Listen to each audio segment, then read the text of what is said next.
Sanxenxo, Rápido de Bouzas.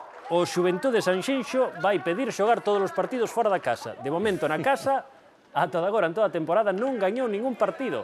Gañou, os 4 que gañou foron fora. Se ven curioso, Non se adapta ao céspede artificial. No, é un campo novo, estrearon este ano e non se lle acaba de dar ben. Estamos a ver a acción do primeiro gol, ese penalti cometido sobre Benja, un penalti que vai a transformar Rubén García, o especialista do Rápido de Bouzas. O Rápido de Bouzas, que outro dos equipos, está na 7ª posición a 5 puntos. Sí, son equipos que, Deportivo quen sabe, chegando desde algo máis abaixo cos seus rivais, poden enganchar 2 ou 3 vitorias consecutivas e poñerse aí. Co potencial do Depor B.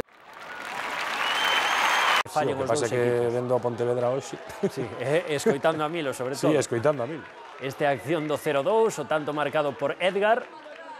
Un remate con moita precisión, a piques estivo de salvalo Vladimir.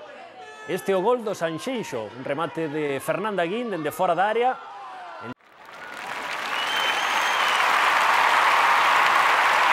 Entrou aí pegadiño o pau, pero ao final acabaría impoñéndose o Rápido de Bouzas co terceiro gol marcado por outro rapaz desa inesgotable canteira que ten o equipo vigués, marcado por Pablo. Está a clasificación en terceira, novo líder Ourense 57 puntos, o Cerceda ten 51, Cerceda 55, Alondras 51 e despois Deportivo B en promoción de ascenso, Pontevedra e Racing Vilalbés do cuarto ao sexto empatados con 47 puntos. Na zona perigosa, As Pontes e Estradense 27 puntos en descenso directo, Cultural Areas, Betanzos, Lalín e Xuventude Sanxenxo.